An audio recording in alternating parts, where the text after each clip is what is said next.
Congress party బతకనికి 4 సంవత్సరాల నుంచి ఎవరైతే చనిపోతారో వాళ్ళ ఇంటికి పోయి 50 కిలోల బియ్యం ఇచ్చి 5 కిలోల కందిపప్పు, పెసరపప్పు, నూనె డబ్బా ప్యాకెట్, మంచి చెట్టు ఆర్చుకోడు, పోలీసులు కూడా చూసుకోడు, మంచి చెట్టు ఆర్చుకున్నాడు.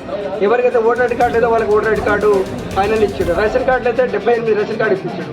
అక్కడ ఒక 19-20 ఏళ్ళు ఇంద్రమ ఇళ్ళు ఆయననే ఇప్పించారు. అంటే మనం పట్టే ఇచ్చింది కానీ ఆయన ద్వారా ఆల్రెడీ సగం ఇల్లు నిర్మాణంలో ఉన్నాయి, 2-3 ఇళ్ళు పూర్తి అయిపోయింది. అబ్బాయికి ఇబ్బంది ఉంది, కొంచెం బయట ఉన్నాడు. వాళ్ళ అమ్మ నిలబడింది. ఖచ్చితంగా కాంగ్రెస్ పార్టీ టికెట్ ఇస్తే గెలిపించుకొని వస్తాము.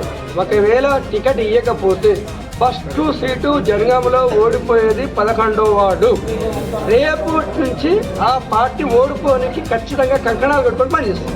టికెట్ ఇస్తారేమో మంచిది, భద్రాడుతుంది, రిక్వెస్ట్ చేస్తుంది, దండబెట్టి చెప్తాను, రిక్వెస్ట్ భద్రాడు చెప్తాను. టికెట్ ఇస్తే గెలిపించుకొని వస్తాము. టికెట్ ఇవ్వకపోతే ఓడగొడతాం ఖచ్చితంగా. ఎట్లయితే అట్లా. ఎందుకంటే ఎమ్మెల్యే అప్పుడు 175 ఓట్లు మెజార్టీ ఇచ్చినాం, ఎంపీ నిలబడినప్పుడు 150 ఓట్లు మెజార్టీ ఇచ్చినాం. కాబట్టి ఎక్కడెక్కడ కోట ఉన్నది. కాంగ్రెస్ పార్టీ టికెట్ ఉన్నారు. పిల్లలు ఇబ్బందులు అందరూ ఆగమై కూర్చొని నిలుస్తున్నారు.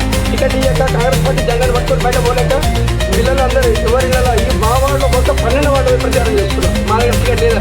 కాబట్టి ఖచ్చితంగా ఈ టికెట్ ఇవ్వవలసిందని చామల కిరణ్ కుమార్ రెడ్డికి, టీసీసీ అధ్యక్షురాలు ధనవంత్ గారికి, కుమ్మరి ప్రతాప్ రెడ్డి గారికి, ఇన్ఛార్జి జనగామ నియోజక ఇన్ఛార్జి గారికి, యువనాయకుడు ప్రశాంత్ రెడ్డి గారికి, మార్కెట్ చైర్మన్ బార్పాట శివరాజ్ గారికి నమస్కారం వచ్చి దండబెట్టి చెప్తున్నాం.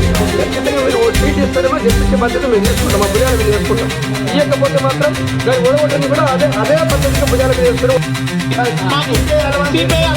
మాకు ఆల్రెడీ మా కాంగ్రెస్ తీసుకొస్తాం. ఆల్రెడీ మేము ప్రతాపన్న కూడా అప్పుడు ఎలక్షన్ ఎమ్మెల్యే ఉన్నప్పుడు 175 ఓట్ల లీడ్ ఇచ్చినాం. మా వాళ్ళ ఎంపీ కూడా ఇచ్చాం. మేము మళ్ళీ మాకు ఇచ్చినాం. మాకు అలా చేస్తున్నాం. మాకు ఇబ్బంది అయితే మాకు కాంగ్రెస్ పార్టీ కలిసి గెలిపించుకొని తీసుకొస్తాము.